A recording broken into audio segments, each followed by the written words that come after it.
اگر تم اللہ سے رابطہ قائم نہیں کر سکتے تو کسی اللہ والے کی صحبت میں بیٹھ جا، اللہ سے رابطہ قائم ہو جائے گا۔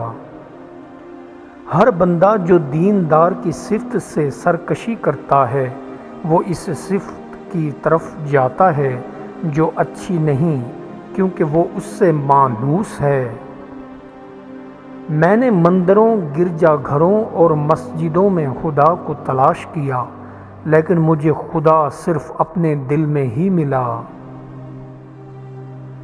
جو خانہ دل کی کھڑکی اور دیواروں کی دراڑ سے دل کے اسرار پر آگاہ ہو جاتے ہیں، اور ایسی دراڑ سے جس کو کوئی وہم بھی نہیں جانتا مگر گھر والے کا اس میں کوئی حصہ نہیں۔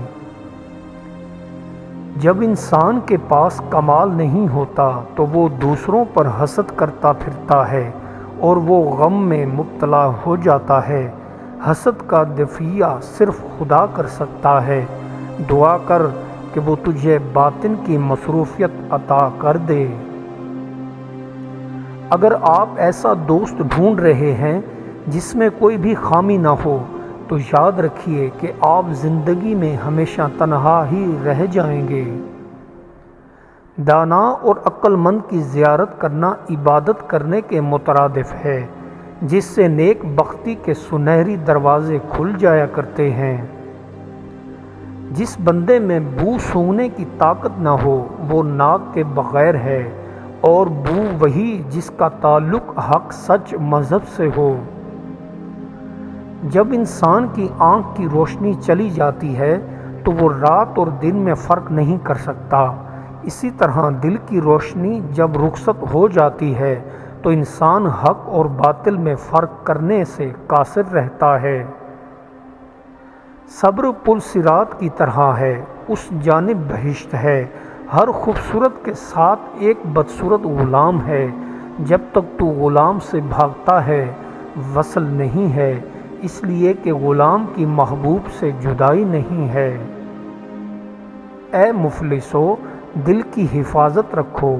اہل دل کی مجلس کی حاضری میں اہل حاضر کے سامنے ظاہری ادب ضروری ہے، کیونکہ خدا ان سے رازوں کو پوشیدہ رکھنے والا ہے۔ جتنی باتیں اب تک ہم نے کی ہیں خدا کی عنایتوں کے بغیر ہیچ ہیں۔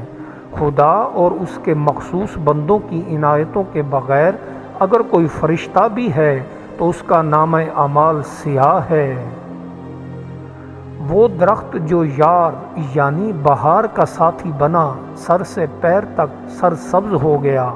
خزاں کے موسم میں جب اس نے نامناسب ساتھی دیکھا تو فوراً اپنا سر لحاف میں چھپا لیا۔ روح کو سکون اس وقت ملتا ہے جب دل کا غبار چھٹ جاتا ہے، اور دل کا غبار اس صورت میں چھٹتا ہے جب تم اللہ سے لو لگاتے ہو۔ اگر تمہیں سب راستے بند نظر آئیں تو وہ تمہیں ایسا چھپا ہوا راستہ دکھائے گا جس کے بارے میں کوئی جانتا تک نہ ہوگا۔ جب تک انسان کو احساس اسے آہذاری کی طرف نہیں لے جائے گا وہ مردہ دل رہے گا۔ انسان کو چاہیے کہ اپنے تمام دکھ درد کو اللہ کے حضوری میں پیش کر دے۔ برے اعمال کرنے سے اچھے اعمال بھی تباہ ہو جاتے ہیں۔ حدیث میں ہے کہ حسد نیکیوں کو اس طرح کھا جاتا ہے جیسے آگ لکڑی کو۔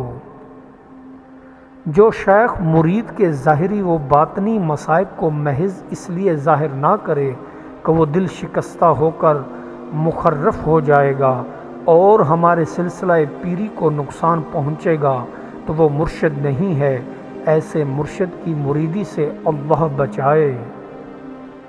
اے امین، ہوا آنکھ سے پوشیدہ ہے، غبار اور پتوں کے ہلنے میں اس کو دیکھ لے کہ وہ دائیں جانب سے چل رہی ہے یا بائیں جانب، پتوں کی حرکت حال بتا دے گی۔ کوہ طور جب اس پر خدا کی تجلی پڑی قبول کر لی، پہاڑ تو فیوض کو قبول کر لے، اور انسان اپنے اندر یہ صلاحیت پیدا نہ کرے تو بڑے شرم کی بات ہے۔ جو بندہ زندہ معشوق سے واصل ہو وہ مردہ کو کب آغوش میں لیتا ہے، اسی طرح روحانی خوشی پانے والے دنیا کی جھوٹی خوشی کی پرواہ کب کرتا ہے۔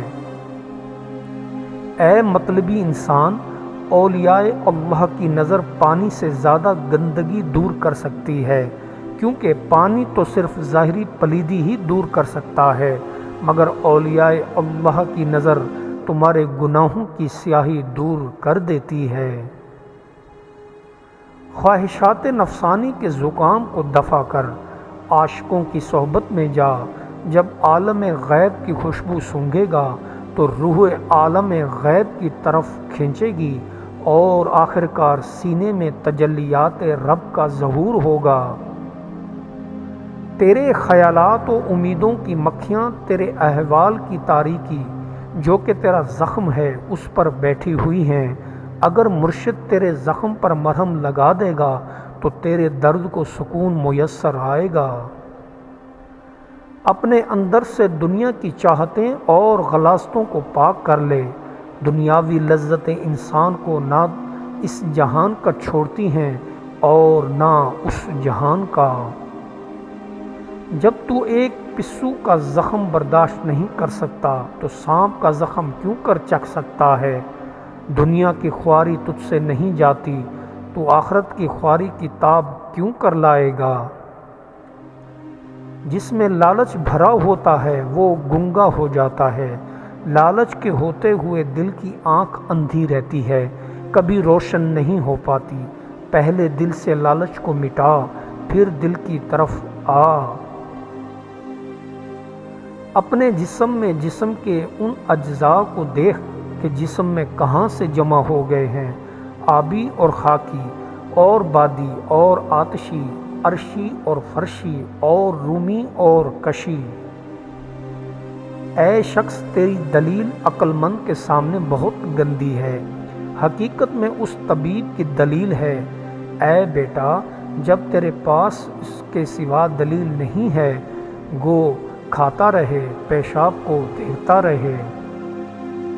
اے بے خبر، آہستہ آہستہ اہل اللہ کے دن کے نور سے مانوس ہو تاکہ ان کے کمالات سے فیض حاصل کرے، ورنہ تو چمگادڑ کی طرح نور سے ہمیشہ کے لیے نور سے محروم رہ جائے گا۔ اگرچہ مومن کو دوزخ نقصان نہیں پہنچاتی ہے، لیکن وہاں سے گزر جانا ہی بہتر ہے۔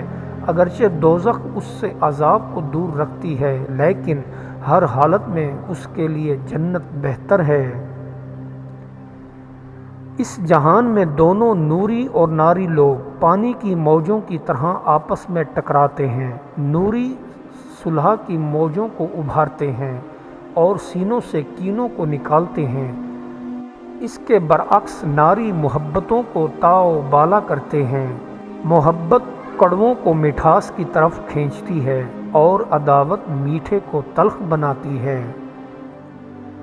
وہ لوگ جو مجھے جانتے ہیں انہیں مجھے دوبارہ جاننا چاہیے۔ میرے لیے میں چاند جیسا ہوں، آپ ہر روز میرا نیا چہرہ دیکھو گے۔ اگر اللہ کسی کو اپنے دربار سے دور کرتا ہے تو اس لیے کرتا ہے کہ دربار کی قدر معلوم ہو جائے۔ جب جدائی کی سزا ملتی ہے تو وصل کی قدر ہوتی ہے۔ اے وزیر، بعض گمان گناہ ہے، ستم کرنا خصوصاً فقیر پر درست نہیں۔ شاہ اس کی بھی گرفت نہیں کرتا جو اس کو ستائے، جو اس کو ہنسائے اس کی گرفت بھلا کیا کرے گا؟ کیا تو نے ایسا بیج دیکھا ہے جو زمین پر گرا ہو اور ایک نئی زندگی کے ساتھ نہ اگا ہو؟ تو پھر تجھے اس بیج پر کیوں شکوہ اور شکایت ہے جس کا نام انسان ہے؟ جب سب ایک ہو جائیں دوئی نہیں رہتی ہے، وہاں میں اور تو ختم ہو جاتا ہے۔ سوئی میں دو دھاگے نہیں ہوتے، جب تو ایک بن گیا تو سوئی میں آ جا۔ جو بندہ اصل پیدائش سے حسین پیدا ہوا ہے، آئینہ اس کے سامنے رکھنا چاہیے۔ خوبصورت ہی آئینہ کا عاشق ہوتا ہے۔ جن کے دل میں بے دین کا نفس مر گیا، سورج اور ابر ان کا حکم مانتا ہے۔ جب بندے کا دل صبر کو روشن کرنا سیکھ جاتا ہے تو سورج بھی اس کی نہیں جلا سکتا۔ اس کارساز زندگی میں ہر بندہ دوسروں کے عیبوں پر نگاہ جمائے ہوئے ہے۔ اے بے وقوف انسان، کبھی اپنے گریبان میں جھانک اور اپنے عیبوں پر غور کر، تجھے اپنا اندر دوسروں سے زیادہ داغدار ملے گا۔ اے بندے، تو فسانہ بن گیا اور اپنے وجود سے بے خبر ہے۔ فسانے کو کہاں تک آزمائے گا؟ تجھ سے زیادہ ہنسانے والا کوئی افسانہ نہیں ہے۔ اپنی برباد قبر کے کنارے کھڑا ہو جا۔ اچھے صوفی کے لیے جو کچھ گزر گیا وہ ناقابل ذکر ہوتا ہے، جبکہ اس کا فکر اس کے حال میں مشغول ہوتا ہے، اس کے ذہن میں انجام کا فکر بھی نہیں آتا۔ بگلے کو قید میں رکھنے سے مالک مکان 7 دن میں دولت سے مالا مال ہو جاتا ہے۔